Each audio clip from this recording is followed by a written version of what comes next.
ఇవాళ నాకు పిజ్జా తినాలని ఉంది. అన్నం అస్సలు వద్దు. ఇవాళ అన్నం కూర పప్పు వండేశాను కదా, ఇవాళకి తినేయమ్మా. అబ్బా అవి పాడేసాయి, నేను పిజ్జానే తింటాను. తప్పు, ఆహారాన్ని ఎప్పుడూ వృధా చేయకూడదు. నీకు అసలు అన్నం విలువ తెలియట్లేదు. రైతులు ఎంతో కష్టపడి పండిస్తేనే మనకి ఈ ఆహారం లభిస్తోందో తెలుసా? పద చూపిస్తాం.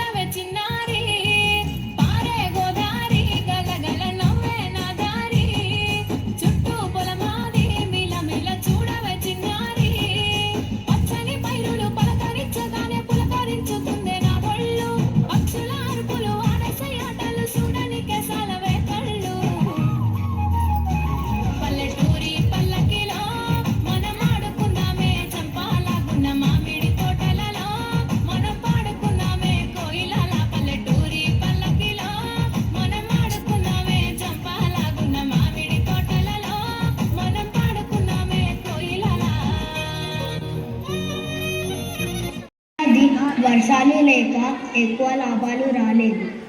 ఈసారి విత్తనాలకు కూడా డబ్బులు లేవు. ఎందుకంత ఆలోచిస్తావు? నీ పొలం తాకట్టు పెట్టి జమీందారు దగ్గర అప్పు తీసుకోవచ్చు కదా. దా వెళ్దాం. పొలం తాకట్టు పెడతావా? సరే, ఇదిగో ఈ డబ్బులు తీసుకో. నాకున్నది ఒకటే కదా, పర్వాలేదు. పంట చేతికి రాగానే నీ అప్పు తీర్చేస్తాను. ఆకాశం తాకేలా వడగాలి ఈ నేల, అందించే ఆహ్వానం ప్రేమంటూ, ఆరాటం తీరేలా బదులిచ్చే గగనంలా వినిపించే తడిగానం ప్రేమంటూ, అణు అణువును మీటే మమతల మౌనం, పద పదమంటే నిలవదు ప్రాణం. ఆ పరుగే ప్రణయానికి శ్రీకారం, ఆ పరుగే ప్రణయానికి శ్రీకారం. నాకు పండక్కి కొత్త బట్టలు కావాలి. ఈసారి డబ్బులు రాగానే కొనిస్తానులే. సరే, నాటడం అయిపోయింది కదా, ఇంకా పద ఇంటికి వెళ్ళిపోదాము. చాలా ఎండగా ఉంది. విత్తనాలు నాటగానే సరిపోదు, నీరు పోయాలి, ఎరువులు చల్లాలి, పక్షుల నుండి పురుగుల బారి నుండి పంటలను కాపాడుకోవాలి. ఇలా ఎన్నో పనులను చేయాలి. అంటే వీటిని నీ బిడ్డల్లాగా చూసుకోవాలా? అంతేగా మరి, నువ్వు ఇంటికి వెళ్ళి ఈసారైనా వర్షాలు పడితే బాగుండు.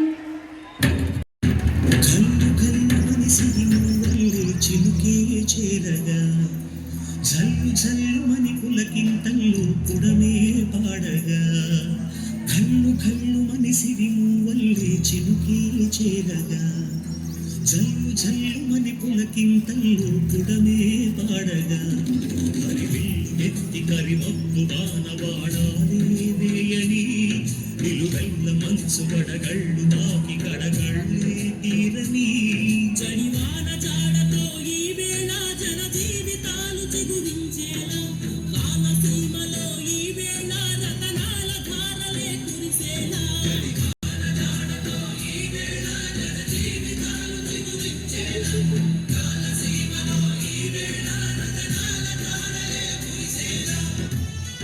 2 నెలల కష్టానికి పంట బాగానే పెరిగింది. ఏంటో మబ్బులు కమ్ముకొస్తున్నాయి, పెద్ద వర్షమే పడేలాగుంది.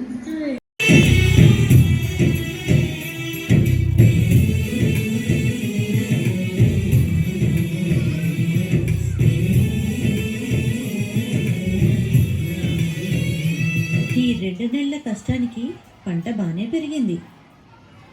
ఏంటో మబ్బులు కమ్ముకొస్తున్నాయి, పెద్ద వర్షమే పడేలాగుంది. సరే, నేను ఇంటికి వెళ్తున్నాను. నాకు కొంచెం పని ఉంది, నువ్వు వెళ్ళలేదు.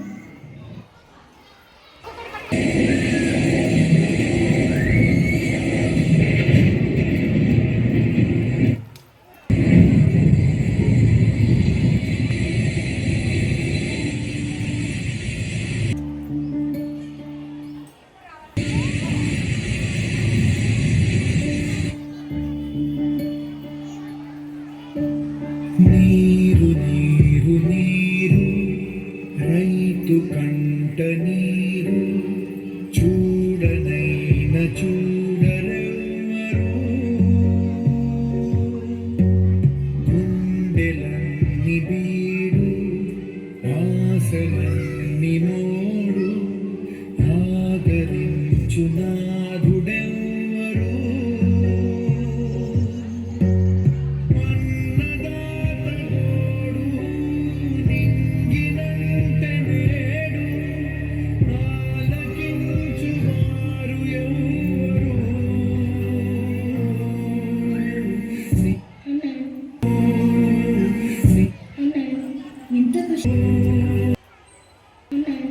ఎంత కష్టపడ్డా మన బ్రతుకులు ఇంతే.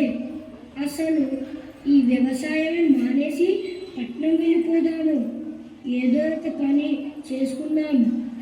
అదిగో అప్పిచ్చిన జమీందార్ గారు వస్తున్నారు.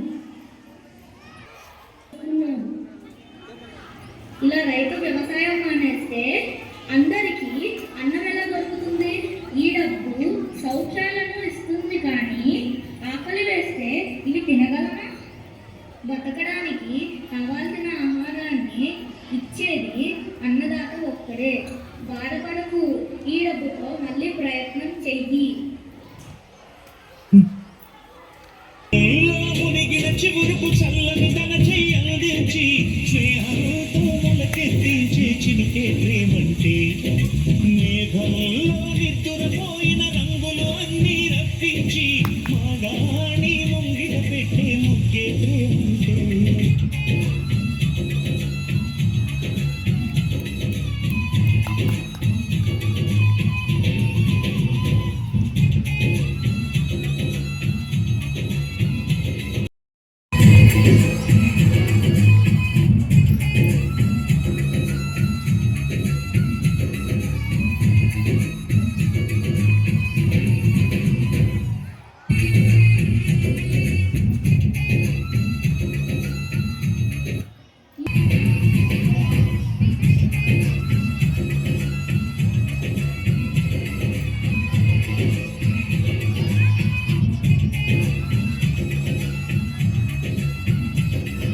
మన సంక్రాంతి నాన్న ఇంతమంది ఆకలి తీర్చడం నిజంగా ఎంతో గొప్ప విషయం. నేను కూడా పెద్దయ్యాక రైతునే అవుతాను.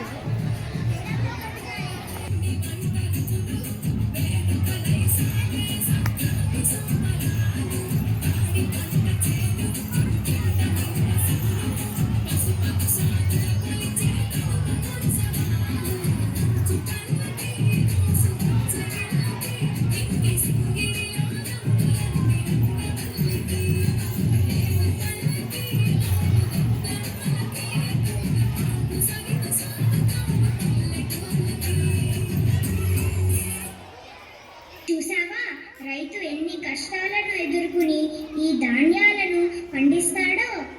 ఇది లేకుండా మన ఇంట్లో పండుగ ఉంటుందా? ఈ సంక్రాంతికి మీరందరూ ఆహారం విలువ తెలుసుకోండి. దేశానికి వెన్నెముక్కైన అన్నదాతని, అతని కష్టాన్ని మరువకండి. అన్నదాత సుఖీ భవ.